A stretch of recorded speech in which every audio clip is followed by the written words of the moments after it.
Hey guys, so today I'm going to give you some super easy tips on how to find your perfect colors.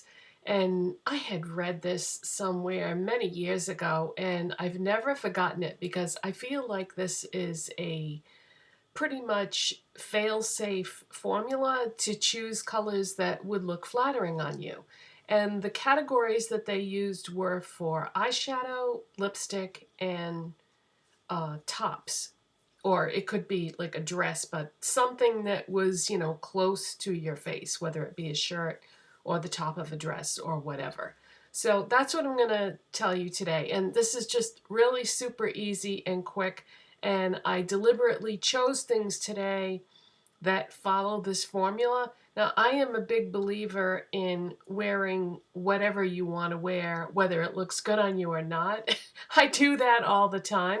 But if you just want to have a day where you feel like the colors that you chose are going to flatter you, like, I don't know, maybe you have a job interview or your first date with somebody that you really like, or your first day at a job or your first day at school, or any kind of a special event where you just know that you're gonna look your best. This is a fail-safe formula that you can use. Okay, so let's start with the shirt that I'm wearing. This shirt is the color of my eyes intensified. So my eyes are like blue. And they look different depending on what I wear. If I wear a green shirt, my eyes look greener. If I wear a blue shirt, my eyes look bluer. But what's important is that you match the color, not necessarily the depth of the color, but you want to get the tone exactly right. So my eyes are a much paler version of this shirt, and I could have just as easily worn a shirt that was a closer match to the color of my eyes, because my eyes are very light in color, but I actually don't have a shirt that is the exact color of my eyes. Sometimes when you go clothing shopping, you can't always find the colors that you want because they seem to go through trends where certain colors are available, and it doesn't matter which store you go to, you just can't find the exact shades that you want. But anyways, this is just a deep, much deeper color than my eyes, but it is the same color. So match your top or your dress to your eye color. That's the first tip. Okay, the second one is going to be eyeshadow.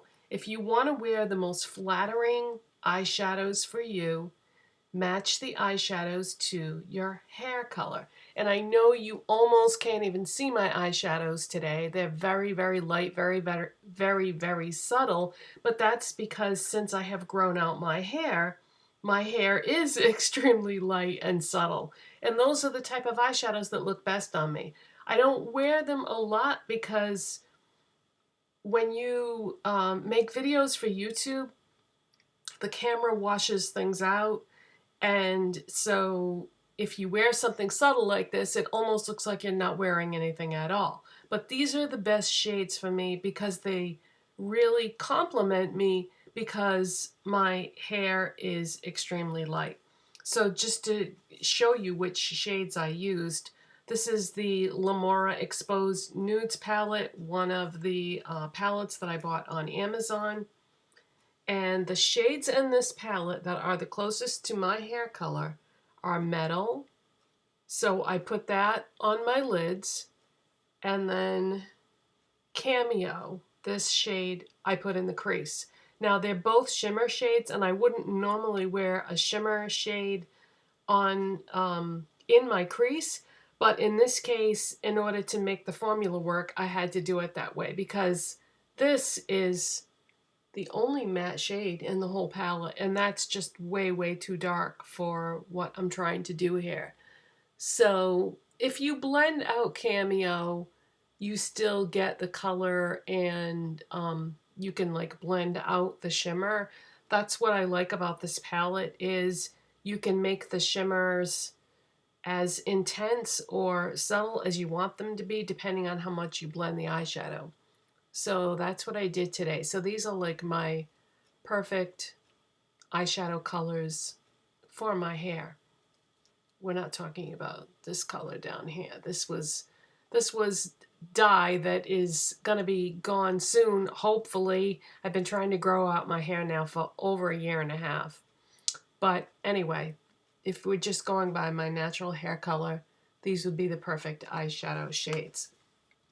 Now, as far as lipstick colors go, my lips are sort of a cross between pink and mauve, so I can do pretty much anything in the pink and mauve family for lipsticks as long as I get the right tone. So I've really been loving those Italia-Deluxe lip liners that I bought on Amazon. So what I did was I just looked at all of them and then matched up the one that was the closest to my natural lip color. And that would be the shade Soft Pink. So I lined and filled in my lips with this lip liner. And then I went through all my lipsticks and I tried to find the lipstick that matched the lip liner the closest. And that would be this City Color Be Matte lipstick in the shade Soft Pink, which is so funny because the name ended up being exactly the same. So that is what that shade looks like. Let me twist it up a little bit so you can see it that way too. So that's the lipstick that I have on. And then I just put a clear gloss on top of that because I've been really into glossy lips lately, which is so weird because I wore nothing but matte lipsticks for the longest time. So yeah, I could have gone with a mauve lipstick as well because, like I said, my lips are very much a cross between pink and mauve, but this is one of the colors that is the closest to my natural lip color. So it's just like an enhanced version of my real lips. So that's my formula, you guys. If you have done this before, if you've heard of this formula, let me know in the comment section. And if you try it, let me know what you think about the results that you get, because I don't know, I feel like this is really a fail-safe thing because whenever I wear colors that fall into this formula, like if I go out somewhere today and I have this shirt on, I'm not necessarily going to have somebody, you know, say something to me, but if I was going somewhere where I knew people, they would say, oh, you know, that's a really good color for you. You should wear that color all the time. Or, you know, I would always get comments like that if I would wear a shirt that matched my eyes.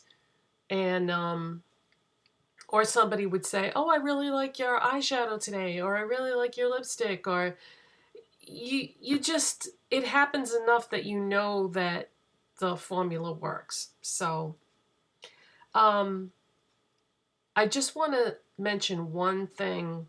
I posted it on my Twitter, but I know that not all of you follow me on Twitter.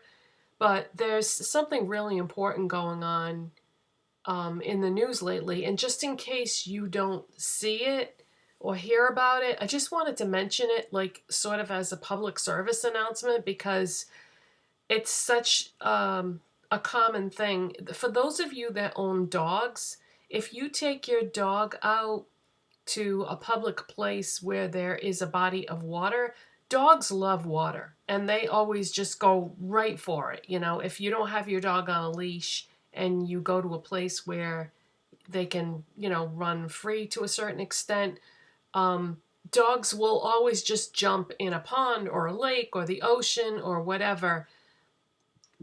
Be careful about that because 7 dogs have died just in the last, I think, week or so it is.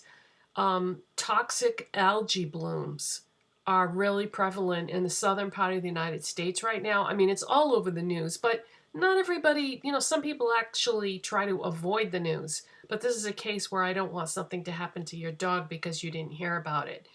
But yeah, toxic algae blooms are going on right now. So if you are at an area where the water is discolored, scummy, or like foggy, then there is a chance that that is an algae bloom. And dogs will a lot of times go in and just start drinking the water that they're playing in too.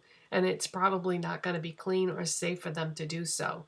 I mean, the dogs that have died actually exhibited symptoms like within an hour of going in the water. So just be safe and be careful with your pets. And I just really thought it would be important to mention that. So thanks for watching, you guys. Try out my formula with the colors and let me know what you think. And I'll see you next time. Bye.